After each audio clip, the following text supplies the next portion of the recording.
Sejam bem-vindos a mais um Pod para Elas. O episódio de hoje está super interessante, eu já conto a vocês.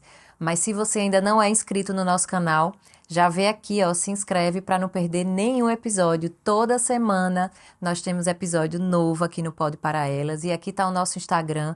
Não deixe de nos seguir nas redes sociais. A gente sempre está compartilhando muito conhecimento para vocês.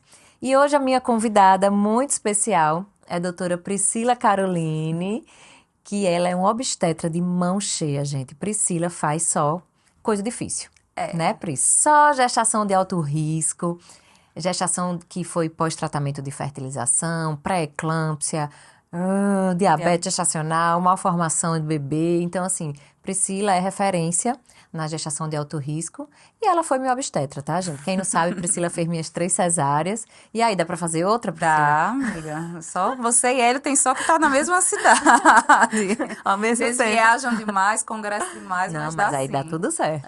Dá certíssimo. E aí, amiga? Vamos conversar? Vamos, amiga. Muito obrigada pelo convite. É sempre bom falar de obstetrícia. Sim. E falar também com outra referência é sempre bom. Sim. E aí, pré-natal, o mundo do pré-natal. Gente, pré-natal é uma caixinha de surpresas, né, Priscila? Essa é uma das minhas frases, inclusive nas consultas. É uma caixinha de surpresa. E essa surpresa ela pode vir logo no iniciozinho, né? Quando há algum tipo de complicação que a gente já diagnostica e a gente precisa de um acompanhamento especializado. Ou ela pode vir, nasce depois de 28 e 30 semanas, pode vir no parto e pode vir no puerpério. Então, esse olhar atento de quem faz alto risco, né? Eu sempre falo que quando a gente faz alto risco de manhã, de tarde e de noite, a gente consegue, às vezes, perceber e visualizar pequenas alterações que vão ser importantes lá na frente. Sim, tem o feeling também, né? Quando eu fazia obstetrícia, muito. assim, na residência, né? A gente sentia muito isso, às vezes, ó, esse bebê não tá bem. Mas é o quê? Não sei. Ele podia estar mexendo mais, né? Ele podia estar... Esse feeling nada mais é que justamente experiência, né? Experiência. Tem tanto tempo fazendo e acompanhando, a gente tem aquele feeling mais forte. E fazendo alto risco, né, Priscila? Mas e aí, assim, alto risco para quem tá assistindo, assim, o que é que você diria? O que é alto risco? Como a gente considera um pré-natal de alto risco? Então, de uma maneira geral, aquele pré-natal que você precisa ter um olhar e um cuidado diferente. Entendeu? Ou é aquela paciente com idade mais avançada, ou vem de história de várias perdas gestacionais, ou ela mesma já tem alguma patologia, é uma paciente com diabetes tipo 1, é uma paciente hipertensa, é uma paciente com algum tipo de doença autoimune, que a gente precisa ter um acompanhamento melhor. E pode, realmente, na maioria das vezes acontece isso, graças a Deus, de acompanhar, de ser alto risco, mas às vezes até pelo jeito que você lida com aquele pré-natal, ela corre tranquilamente para o final. Então é muito bom a gente escutar no final da gravidez, como eu escutei hoje, está tudo bem, está tudo tranquilo, estamos com 35 semanas. Isso é muito bom, entendeu? Porque poderia ter dado muita coisa errada, mas não deu. Então, é isso, são várias diagnósticos que às vezes até durante o pré-natal que a gente consegue ter e conseguir olhar diferente. Nem sempre Entendeu? o pré-natal começa de alto risco, né? Não, de Às jeito vezes. nenhum. Por Às isso que é tão... vezes, com 36 semanas se torna de alto risco, entendeu?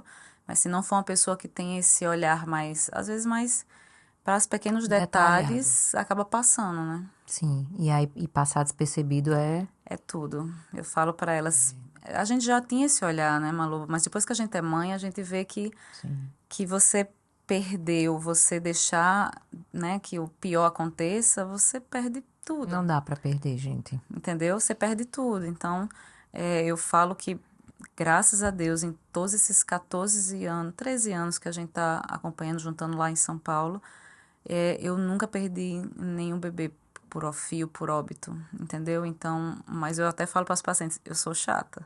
Eu vou lhe dar bom dia, cadê minha glicemia, como é que tá a pressão? Hoje mesmo já dei 2 bom dia aqui. Me manda os controles da glicose, porque justamente isso não pode acontecer, entendeu? É muita coisa para perder. É, com certeza. E aí, quando você fala assim que às vezes em qualquer momento pode acontecer, você lembra de algum caso assim que você achou, esse é pré-natal? Ó, eu lembro quando eu fui sua paciente, você me disse, você é o meu pré-natal mais fácil. Você é a minha paciente mais tranquila. Na verdade foi, amiga, suas gestações foram tranquilas. Menos a última, né? Então, a última que teve foi uma diabetesinha, né? Mas que no final deu maravilhosamente bem, deu tudo certo. Mas o que é que você, assim, Qual foi um caso que você, começou tudo bem, nossa, não esperava que acontecesse isso. Você Então, lembra de algum? teve um até recente que meio que me tirou o sono algumas noites, porque era um paciente que tinha tido 3 perdas, que, que acabou indo, né, tendo que ir para fertilização. E estava indo tudo bem. Ela começou uma pressão alta, mas que a gente super controlou. O bebê com percentil excelente a gravidez inteira, sabe? Ultrassons sempre normal, todos os exames indo pela normalidade. E com 33 semanas, durante um ultrassom de rotina que a gente faz, né, de segmento, apareceu uma cardiopatia muito grave, muito rara, entendeu? Você vê que a gente foi fazer uma revisão, só tinha 2 casos descritos no mundo todo. Nossa, gente. Aí Uma, você vê a é, importância de um bom de um bom ultrassonografista, né? ultrassonografista. É o grande aliado do obstetra, Com né? Por isso que quando a certeza. gente diz assim, faça a ultra com fulano, não é que a gente confia, né? O E isso outra, foi muito importante.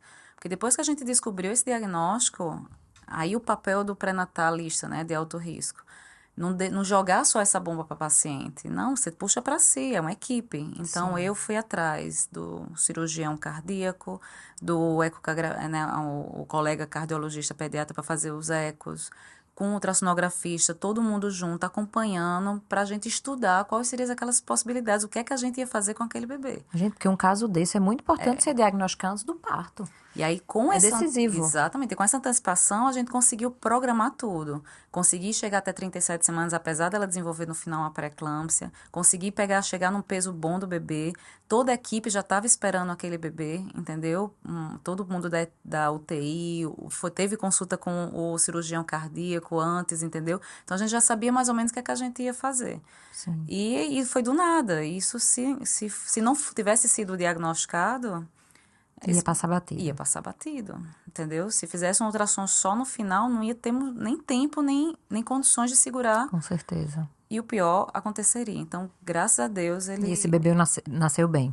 nasceu muito bem.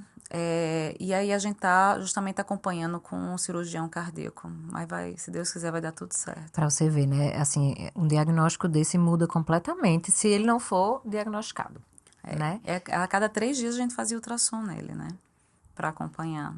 Você já pensou? Então, imagina a ansiedade dessa paciente. E aí, falando em ansiedade, eu me lembro das pacientes de fertilização. O que é que você acha, Pri, desse pré-natal? Assim, me perguntam muito isso. A paciente só em ter feito uma FIV, uma fertilização, ela já é de alto risco, né? Já é uma paciente que merece mais atenção, uma gravidez muito desejada. Exatamente. Como é que você lida com essas pacientes? O que é que você percebe, assim? O que é que tem de comum nelas? Eu acho que a primeiro ponto que eu aprendi, né, porque essas coisas você não aprende em residência nenhuma, nem estudando, né, milhões de livros você não vai ter isso. Mas sempre eu tento me colocar no lugar daquela paciente, entendeu? Sim. Então a questão da empatia realmente é natural pra gente, tem que ter. Então você se coloca no lugar de uma paciente que está vindo numa peregrinação, entendeu? De vários exames, de vários estímulos, de muitos não, de muitos beta negativo, de muitas perdas, e descobre-se gestante. Então, na minha cabeça eu penso, pronto, eu tenho que cuidar muito bem desse, eu até falo para elas, tenho que cuidar muito bem desse embrião, porque esse embrião foi um milagre, foi uma bênção. Então, não posso deixar nada acontecer com ele tem que ir até o final. Então, lidar com isso, com as expectativas, com a ansiedade, com o medo, entendeu? Que é muito comum, é óbvio, né? Eu falo que são suspiros de alívio que a gente vai passando. Passou o primeiro trimestre, passa os 20 semanas, passa as 28 semanas e passa os 34. Então, cada fase dessa... E nasce. E nasce. Então, eu digo, 34 é lucro. E cada fase dessa é uma batalha vencida, é um respiro que elas têm, entendeu? Eu acho que lidar com esses medos e tentar me antecipar o problema é o que faz a gestação de FIV ser considerada realmente necessária, um pré-natal de E alto eu acho risco. assim, eu não sei se você já percebeu, pelo menos eu percebo com as minhas pacientes, elas chegam no pré-natal, independente de quem seja o médico do pré-natal, elas chegam muito ligadas ainda a nós, aos Sim. médicos da reprodução, né? Então, eu sempre tento muito assim, eu vou acompanhando, mas de longe. Eu sempre falo, converse com sua médica do pré-natal, porque agora, né, é outra categoria. Isso. Mas elas têm essa dificuldade de desligar, né? Elas querem sempre... Ela fala com você e vem me perguntar, né? doutora Priscila disse que eu posso mesmo fazer isso, né? Então, é Exatamente. muito comum e a gente tem que ter muito cuidado porque a gente tem que ter essa relação, né? É super importante. Você ter essa boa relação como a gente tem e que surgiu alguma insegurança, alguma dúvida, alguma mudança de conduta, Tem que conversar. conversaremos e vamos entrar num acordo, entendeu? E a gente sabe que a gente já trabalha muito tempo junto, até o nosso jeito de pensar. Então, quando elas vêm para mim depois de um bom beta, de um boa, né, já com os exames, os hormônios, tudo direitinho, bonitinho, você já sabe que o segmento vai ser mais ou menos esse. Então, passa tranquilidade também para o paciente. Sim. Fiz, ó, a gente já acompanha junto há algum tempo, a gente sabe que o protocolo é mais ou menos esse, que vai dar certo. Se não der certo, se tiver alguma, né, intercorrência, não se preocupe que a gente vai sentar. Eu vejo isso muito no pré-natal. As pacientes se sentem muito soltas e seguras às vezes, né? Quando não estão bem acompanhadas. E passar essa tranquilidade para elas, dizendo assim, tem diabetes, beleza, mas não se preocupe, não precisa ir diretamente ao endocrinologista. Quem faz pré-natal de alto risco, ela tem que cuidar da paciente como um todo. Então, de uma maneira geral, e dependendo, obviamente, de cada problema, começar a insulina, sempre sou eu que começo. Começar remédio da pressão, sempre sou eu. Remédio da tireoide, a gente acaba, eu sou meio metida em todas, mas Não é mentira, é porque realmente é a experiência que você tem e quem faz pré-natal de alto risco tem que saber tudo isso, porque tudo isso pode acontecer. exatamente. Né? Problemas até ansiedade, questão psiquiátrica também, a gente dá uma ajuda. E quando a gente precisa, a gente senta e eu mesmo vou atrás do colega especialista, a gente vai trocar figurinhas, entendeu? Então, isso, só esse fato de a gente acompanhar desse jeito também já passa tranquilidade. Sim. E aí entra a trombofilia também, né, Priscila? Trombofilia, gente, é um mundo e parece que agora tá na moda, né? Assim, existem várias correntes e várias ideias aí. Como é que você tá lidando aí com essa trombofilia exagerada, né? Tem muito erro de diagnóstico também, tem falta de diagnóstico também, Tem de tudo, né? amiga. Tem de tudo. E assim, a gente tem sempre que estar sempre se atualizando, entendeu? Não tem jeito. É se atualizando, vendo o que é que está saindo mais de revisão, quais são os estudos que são bons, que vale a pena você investir, e aqueles que você sabe que precisa de mais estudos para poder comprovar, né? Então, algumas pessoas me perguntam, você não acha que está tendo muito diagnóstico de trombofilia? Eu fiz, até parecido às vezes até com autismo, quando você está tendo muito, mas a gente realmente está tendo vários fatores de risco que podem, né, levar a questão multi, mas também a gente está diagnosticando mais, entendeu? Antigamente não ser paciente era normal na época das nossos avós ou mães, perder 2, perder 3, perder 4. E não, perdeu, não vingou, entendeu? E ficou por isso mesmo. A verdade. gente não tinha facilidade de ir atrás. E hoje em dia a gente tem. Então a gente consegue E outra coisa que eu diagnosticar. acho, Priscila, a gente não tinha a reprodução assistida, ela é nova, né? Só existe há 47 anos no mundo. Isso. Então, assim, não se engravidava tanto. Que eu quero dizer assim, quando você aumenta a chance de uma pessoa engravidar, você aumenta a chance das complicações também, né? Então, uma pessoa com obstrução tubária bilateral, ela não ia engravidar antigamente. Hoje em dia, ela pode fazer uma FIV e ela pode engravidar. E aí, quando você faz essa pessoa engravidar mais, você corre o risco dela ter outros diagnósticos, dela ter um abortamento, dela ter uma gestação ectópica, dela ter uma Isso. trombofilia, Isso. né? Então, eu acho que acaba, você aumentando a taxa de gestação, você aumenta todas essas complicações. A trombofilia, ela precisa ser muito bem... Ter um olhar meio com carinho, né?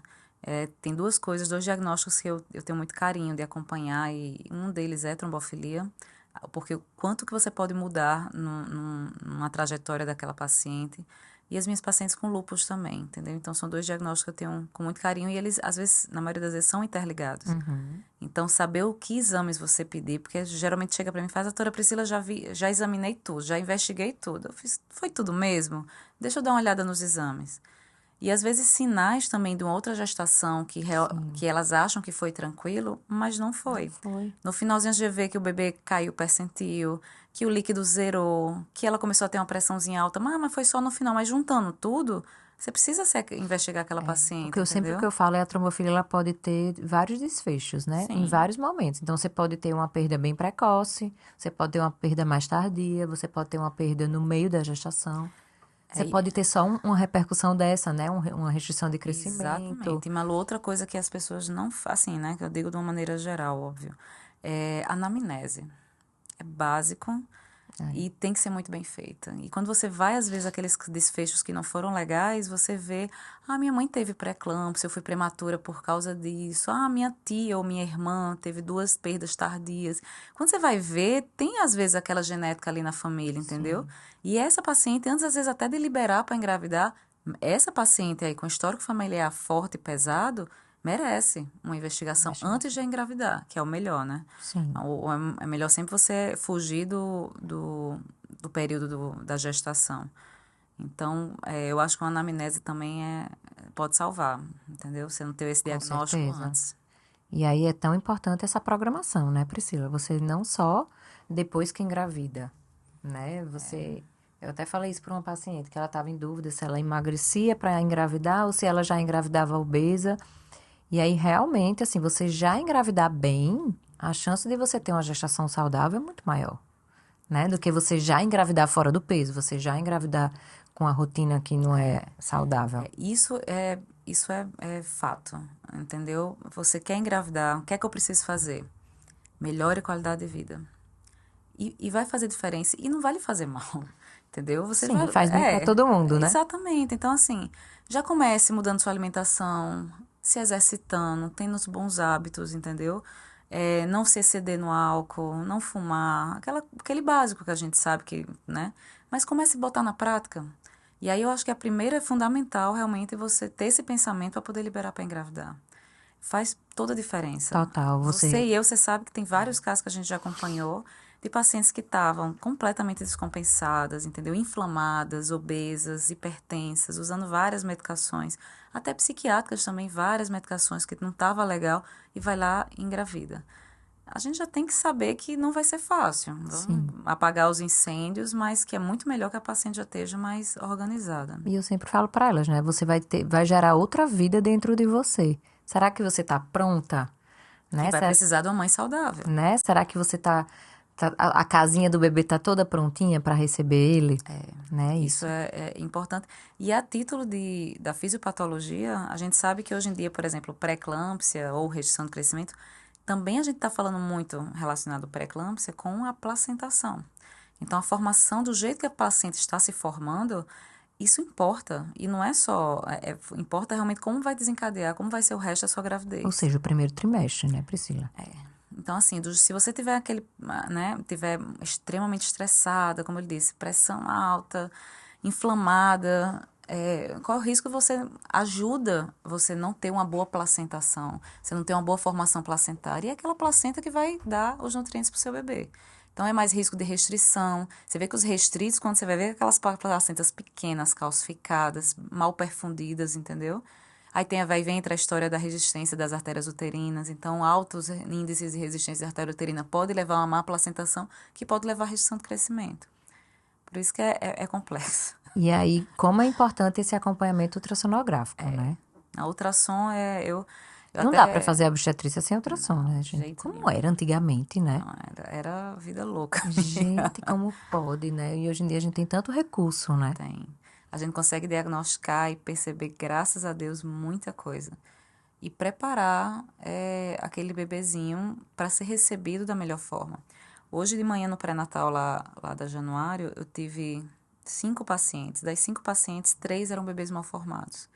Entendeu? E pacientes, obviamente, com aquele diagnóstico recente, que elas nem desconfiavam, fez um ultrassom e viu esse diagnóstico. E todas as 3 choraram muito, entendeu? E o que é que a gente pode passar? A gente passa que a gente vai fazer o segmento, vai organizar aquele pré-natal direitinho para receber esse bebê da melhor forma possível, entendeu? Então, assim, para saber que geralmente a gente pede para internar um pouquinho antes, para que tenha vaga em todo mundo, para, né, no caso, uma gastrosquise, que foi um dos casos de hoje, para a gente saber que eu vou ter contato já com o hospital, com o cirurgião, com a UTI, que vai estar todo mundo para receber aquele bebê da melhor forma possível. É diferente dele entrar em trabalho de parto prematuro, de madrugada, sem... Às vezes é do interior. Do interior, não tem entendeu? equipe, não tem Exatamente. cirurgião. E isso faz diferença. Total. É chance para aquele bebezinho. É chance dele sobreviver. Exatamente. Pois é, amiga, e a gente falou tanto de gravidez de parto, mas e o puerpério, hein? Ô, fase ruim, gente. Não tem fase pior, que eu acho, do que puerpério. E ninguém avisa, né? É porque às vezes eu acho que a gente até comenta um pouco, mas eu acho que a maioria das vezes acontece de você não chocar. Ou você não fazer com que a paciente saia correndo, entendeu? Mas assim, eu comento e eu brinco, né, de uma maneira durante a consulta, que eu falo que na época de São Paulo, que a gente tava na residência, que a gente dava muito plantão, né, enfim, aquelas coisas para se manter lá. E eu já dei 72 horas em 3 hospitais diferentes, grávida, entendeu? Você é grávida. Eu grávida, 72 horas de plantão direto, seguidos, em 3 hospitais diferentes, com 30 semanas de gravidez. Nada se compara aos primeiros 15 dias de um bebê em casa. Então, Gente, assim, puerpério é sério. raramente você vai ter aquela paciente que vai dizer, não, foi super tranquilo, tirei de boa, mas não é. Não, não A é gente não não, está gente. preparada para falta de sono, para irritabilidade, para o cansaço físico e mental, para as A dores. amamentação, gente. Como é importante a amamentação, você ter. Eu digo muito isso, assim, quando tem uma amiga grávida, eu digo, estude a amamentação. Porque eu acho que faz diferença. E é o fator assim, que é aquela pessoinha que nasceu, que depende completamente de você. Se você der, seja pelo peito ou seja pela fórmula, ela depende de você. Você vai tomar Sim. essa decisão. Então, acho que isso dá uma. É desesperador. E aí existem as complicações do puerpério, né? Sim, Eu digo assim, Priscila, é importante o pré-natal, é importante se preparar, né? É importante você acompanhar o pré-natal, mas é importante também continuar no puerpério, sim, né? Existem as complicações pós-parto. E isso, aí, a gente estava comentando aquele caso recente, né? isso. Às vezes é do nada. A gente tem uma paciente em comum em que assim, a gente fala que as complicações do puerpério, elas podem ser desde uma inflamaçãozinha na sua cicatriz ou lá no parto normal, pós-parto normal, como pode evoluir para uma pré-eclâmpsia grave. Você pode ter pré-eclâmpsia grave que não tinha durante a gravidez, fazer às vezes até iminência no puerpério, entendeu? Você pode ter sangramentos ou atonias no puerpério. E o que não pode é ter complicações graves que não forem sendo bem acompanhadas. Então, isso não pode, entendeu? A gente tem que estar preparado justamente para esses casos de que eu tenho uma paciente até do interior que ela teve 3 gestações. Uma primeira, ela teve pré-eclâmpsia na primeira, logo nos 20 e poucas semanas, e as 2 outras foram no puerpério. Gente. Exames alterados, eu Ou seja, comecei. ela teve 3 gestações. E 3 pré-eclâmpsias, mas em momentos diferentes ela teve complicação. Esse caso que eu tava comentando agora foi um paciente que foi evolução de pré-natal ótima, um casal que eu adoro, e que no parto também foi super tranquilo. Uma semana depois, estava tudo indo muito bem, obrigado, em casa. A gente sempre se fala muito, eu sempre falo muito com minhas pacientes. E ela começou um sangramento absurdo, Hemorragia uma pós-parto. hemorragia uma semana após, sem história nenhuma de sangramento. A cesárea não sangrou, o pós, aquelas loqueações depois também não sangrou, tudo dentro do normal. Mas uma semana depois ela destampou esse sangramento. E foi um sangramento importante. E você tem que estar preparada para isso. Sim. Então, ela chegou no hospital, a gente chegou junto, a gente acompanhou, fiquei lá, a gente só liberou ela quando ela estava ótima. Precisamos, né? Fizemos alguns tipos de procedimentos, mas deu tudo certo no final. Mas para dar tudo certo no final, tem que ser muito bem acompanhada. Poderia ter tido um desfecho muito pior. E aí, Priscila, você tem que estar sempre ligada, né? Quando eu terminei a residência, eu amava obstetrícia. Mas aí eu percebi que eu fiz, gente, não dá. Não dá, porque a pessoa não. Assim, por mais que eu não desligue mesmo hoje em dia, É, tô sempre ligada ao WhatsApp, respondendo minhas pacientes, mas é diferente você ter uma urgência, né? Porque ninguém sabe, você pode de repente. exatamente. Eu sempre, assim, com o tempo, no início é difícil, né? Você meio que. Eu tenho filhos, eu tenho uma vida, eu tenho uma família. E amo estar com eles, sou muito presente na vida deles e quero que continue desse jeito. Mas até organizar e eu me acostumar realmente com essa vida louca, é porque eu sou. Uma das coisas que facilita é porque eu sou muito próxima das pacientes. Então, muito próxima mesmo, a gente se fala muito, né? Isso faz com que eu saiba mais ou menos aquela paciente que está perto, aquela paciente que talvez complique agora, eu já fico atenta, entendeu? Sim. Mas tanto para parto, né? Entrar em trabalho de parto, como algum tipo de complicação. Se não tem como estar ausente do WhatsApp, ausente do Não, contato não telefônico, dá. isso não existe. Quer dizer, você tira férias, né? Isso. Tem que tirar férias mais programadas. Aí você tem equipe, né, Pri? Isso. Minhas férias, na verdade, dependem mais justamente dos gaps de parto que Não tem ninguém tem. pra nascer. Não tenho ninguém. Por exemplo, esse ano a gente queria muito ter viajado na época de junho, porque eram férias dos meninos, né? Mas eu tinha muito parto para acontecer nesse período. Eu tive que antecipar, então a gente viajou num períodozinho que eu tive 8 dias que eu tive ali bem tranquilo de parto. E mesmo assim ainda teve uma pré-eclâmpsia com 33 semanas que não estava nos planos. Sério? E aí minha equipe entrou. E foi, graças a Deus, muito bem assistida. E mesmo assim eu falando com ela da viagem. Manda os exames, faça isso, aquilo. Então a gente foi sempre trabalhando Sim, junto. a obstetrícia é equipe, né? Não dá. Não. Aí quando eu viajo, eu realmente deixo 2 colegas que ficam responsáveis, né? E que eu confio plenamente. Mas isso também tem que ser tudo muito bem programado. Com certeza. Ei, Pri, e assim, vou colocar aqui umas perguntas da minha caixinha. Essa semana eu abri. Aí uma paciente minha, que foi uma paciente minha de tratamento de reprodução, engravidou e tá com um bebezinho, aí me mandou, doutora, quanto tempo de uma cesárea para outra? Aí a minha resposta foi a foto de Luiz com a blusa assim, promovido a irmão mais velho, e depois eu grávida de Júlia com os meninos bem pequenininho. Porque minhas cesáreas foi 1 ano e meio de diferença, né? Quando o Luiz tinha 9 meses, eu engravidei. E quando o Pedro tinha 10 meses, eu engravidei de Júlia. E aí, quanto que você recomenda de diferença de cesárea? Hoje em dia já mudou muita coisa da minha época. Antigamente só podia ter no máximo 3 cesáreas. Ninguém tinha cesárea depois de... Parto normal depois de cesárea. Eu sei que isso já mudou muita coisa, né? Mudou. Amiga, assim, eu sei, para responder essa pergunta para a paciente, eu preciso de algumas informações. Por exemplo, qual a idade dela, entendeu? Porque se a paciente já vem para mim com teve um bebê agora, tá com cesárea recente, mas ela já tem 42 anos, Não dá pra ela esperar 1 ano, gente. então não dá. Não. Eu prefiro dizer para ela, Tem um ódio que responde isso. Espere 2 anos, a pessoa com 42 vai esperar até 44? Não dá. Não Então, essa dá, paciente eu libero com 6 meses, entendeu? Vou fazer gente. 6 meses do bebê. do bebê. Vou fazer como é que se... É o que eu Um respondo. 6 cuidado meses. maior, entendeu? Com esse pré-natal, se essa paciente, quais são os cuidados que eu tenho que ter? Porque ela fez uma cirurgia no útero, entendeu? Então, eu tenho que ter mais cuidado com aquela Ruptura paciente. uterina, né? Exatamente. Então, para mim, aquela paciente teve muita contração, já vou dar uma bloqueada maior, entendeu? Vou segurar um pouquinho mais, ficar atenta a esses detalhes. Mas a paciente que... Eu já fiz uma esse ano com 11 meses depois, entendeu? Então, ela teve uma cesárea e 11 meses depois eu fiz Outra cesárea. outra cesárea. Ou E eu tô seja, ela tem agora o quê? acompanhando sexta cesárea dela, que ela tá indo. Hein? Sexta. E a 5ª cesárea dela que eu fiz foi excelente. Tranquilo. Eu até brinquei com ela. Esse útero segura. Mais um. Segura mais um fácil. E aí ela voltou grávida. Sério? Sexta cesárea. Olha aí, gente. Sexta cesárea. É isso aí. Então, por isso que eu digo, assim, hoje em Se dia... anime, amiga. Não. Obrigada. Agora eu faço só nos outros, entendeu? E aí, Pri, então são 6 meses que você recomenda de diferença. E de parto normal após cesárea. Eu sei que você é a rainha do parto. Assim, eu acho que a pessoa fazer bem pré-natal é a pessoa saber fazer todos os partos. Né? Porque a gente conhece vários obstetras que só fazem cesárea Isso. por alguns motivos, né? Mas então, assim, você tem que estar preparada para qualquer tipo de parto, né? Hoje em dia, você ainda faz mais cesárea?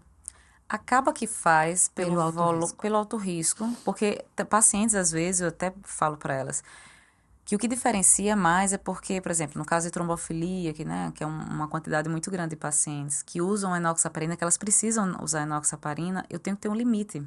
Então, eu não posso aguardar ela entrar em trabalho de parto. Se ela entrar em trabalho de parto, e eu fiz milhares de partos normais com pacientes usando enoxaparina, mas se ela entrar em trabalho de parto, ou se a gente decidir por uma indução, não vejo problema nenhum. Mas o problema é que, na maioria das vezes, aguardar espontaneamente, que é o melhor, um parto normal, eu tenho limite para essas pacientes. Eles não podem passar muito de determinada idade gestacional, entendeu? Isso limita, isso aumenta mais a chance de você ter uma cesárea. A gente sabe. Sim. Mas é um bebê que vai para casa, entendeu? É um bebê que É vai... isso que importa, gente. que Eu vai sempre dar digo isso tudo no final. certo, entendeu? Por isso que acaba sendo maior. Mas mesmo assim, ainda gosto, ainda faço muito parto normal. E eu gosto. Você fez residência no Cachoeirinha, gente. Cachoeirinha é só Ali parto normal, fórceps. Na E época, fórceps, ainda tá fazendo fórceps? faz, mas é mais raro, mas E faz. sabia que eu tenho saudade de fazer parto? Qualquer dia eu vou com você. Bora, amiga. Gente, o último parto que eu fiz faz 7 anos. Foi mesmo. Foi. Fiz sexta. Então, assim, Inclusive eu em tenho cima da bola saudade.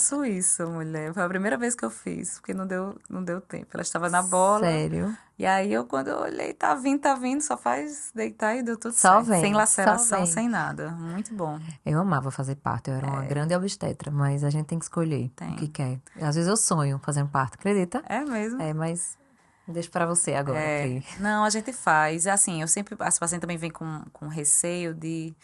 Ah, mas por que eu tenho isso? Por que eu tenho vindo uma FIV? Por que eu vim ser gemelar? Eu já fiz só, acho que ali pelo plano, né, pela Unimed, uns 3 gemelares de parto normal, entendeu? Então, assim, é possível. E eu acho que trabalho de parto, depois de anos fazendo e acompanhando, você vê que tem muito da cabeça também da paciente, sabe? Então, eu vejo que aquela paciente, eu até brinco com ela, eu fiz, olha, os melhores partos que eu fiz foram para aquelas pacientes que não têm expectativa nenhuma. Chegavam para mim, doutora Priscila, joinha, o que a senhora decidir, está decidido. Se achar que dá certo, dá. Se achar que não dá certo, acabou.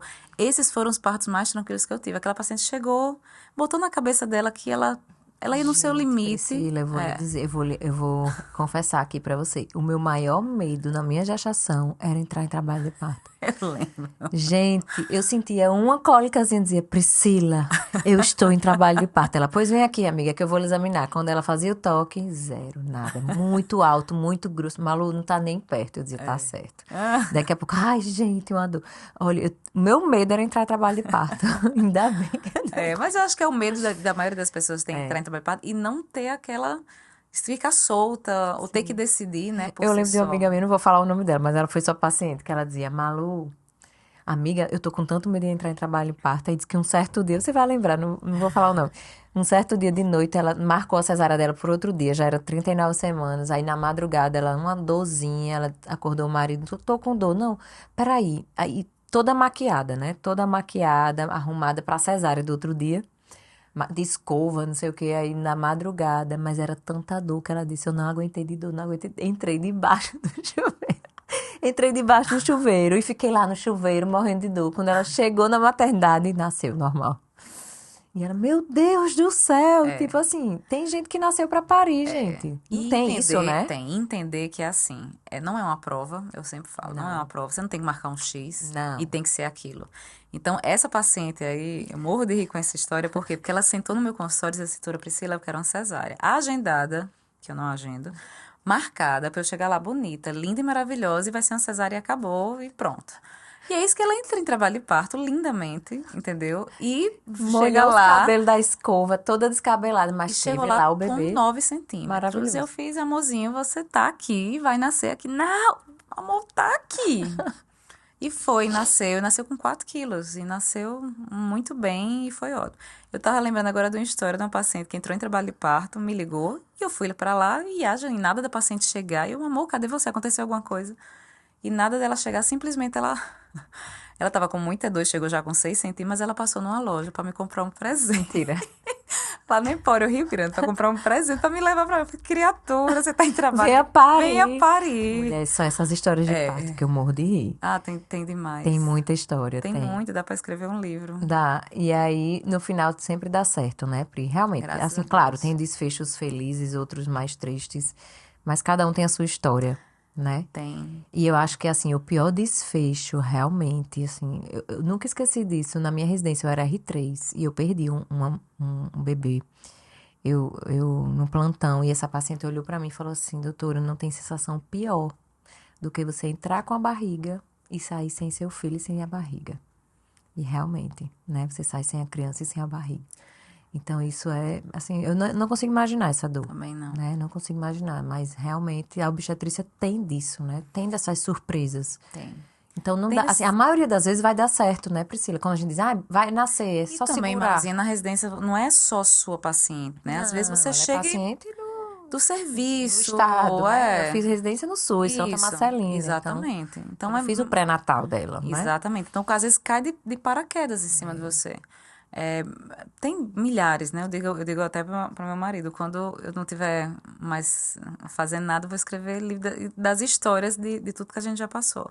Mas teve uma paciente que até, recentemente, ela até publicou um vídeo lindo que me emocionou muito, muito, muito. É uma paciente muito querida, que ela perdeu três abortos assim. E ela chegou pra mim dizendo decidida, não quero, 41 anos, já perdi 3, eu não aguento mais. E é muito lindo de lembrar, porque eu lembro exatamente da conversa que eu tive com ela e disse, eu já investiguei, deixa eu olhar você diferente. Investiguei ela tudo, eu disse, ela me dê uma chance, só mais uma. E eu prometo realmente, eu assino embaixo da sua decisão, mas me dê só mais uma chance. E ela deu essa chance. E foi tudo bem. E não era trombofilia. E correu tudo maravilhosamente bem. Ela tá com o bebê em casa, ela tá amamentando, ela manda várias selfies pra mim que eu adoro.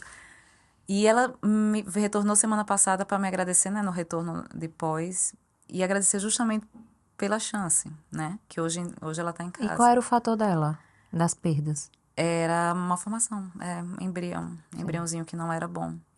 E aí por isso que eu fiz, caraca, mas não é possível, 4 vezes, não, investiguei tal, ístero, tudo, e nada encontrava. Então Sempre vai ter uma e é o fator, alternativa, né? né, mais importante, assim, nessas perdas Sim. iniciais, Fator e é genético. fator genético. Então, isso que a gente tem que colocar, às vezes, e explicar. E é bom que sejam veículos assim pra gente ajudar. Porque a gente, às vezes, encara tudo como trombofilia, né? Uma coisa que a gente, né, não pode. Não. Nem toda perda vai ser trombofilia, entendeu? E a gente tem que abrir a cabeça e a postura para investigar outras causas. Sim. E aí vem, dependendo da idade, os fatores de risco outros. De Vale a como foi a pena, perda, né? exatamente, vale a pena a gente encaminhar realmente essa paciente para uma fertilização e explicar o porquê. Já foi feito o diagnóstico, já foi feito, né, aconselhamento genético, já vi que para você, para não passar por aquilo N vezes, talvez seja o melhor caminho seja esse. Sim. E A aí gestação mais segura, mais né? segura, entendeu? Nesses casos, né? Não você, obviamente, partir para uma FIV numa Não, primeira tem suas tentativa, indicações. mas eu acho que vale a pena ter uma boa conversa com a paciente sobre isso. Sim. Acho que é isso, né, Tchau, amiga? amiga. Conversamos muito. Muito, foi ótimo. Obrigada por ter vindo, Nada, Pri. amiga. Eu teria mil coisas para falar, gente. Falar de obstetrícia, de pré-natal, é muito importante, é muito emocionante também, né? Tem todos esses desfechos. Tem. E assim, a gente sempre bate nessa tecla da importância do acompanhamento sério, né? Isso. Pré-natal, eu sempre digo assim, você tem que primeiro se identificar com o seu médico, você tem que confiar, tem que ter empatia. Às vezes você vai para o médico, você não gostei, não fui com a... Não, não continue, você tem que trocar. Porque pré-natal é você confiar. É confiança mútua. Confiança, você tem que confiar, Mútua. né? E aí, você seguir orientações, gente. Não dá pra fazer um pré-natal de todo jeito, Não, né? é importante. Né? Olha eu falando, gente, meu terceira gestação. Priscila, ei, venha pro pré-natal, eu fazia meus exames. Traga o cartão do pré-natal. Brincadeira, gente, mas é porque a própria obstetra, né? Eu mesma fazia meus exames. Ia se falando pelo relaxe. Pelo WhatsApp. Mas é isso, gente. Obrigada, Pri, por ter Nada, amiga. vindo. Você que está aí assistindo, não deixe de nos acompanhar. E quem não se inscreveu ainda no nosso canal do YouTube, já se inscreve que toda semana nós temos episódio novo. Obrigada. Obrigada, amiga.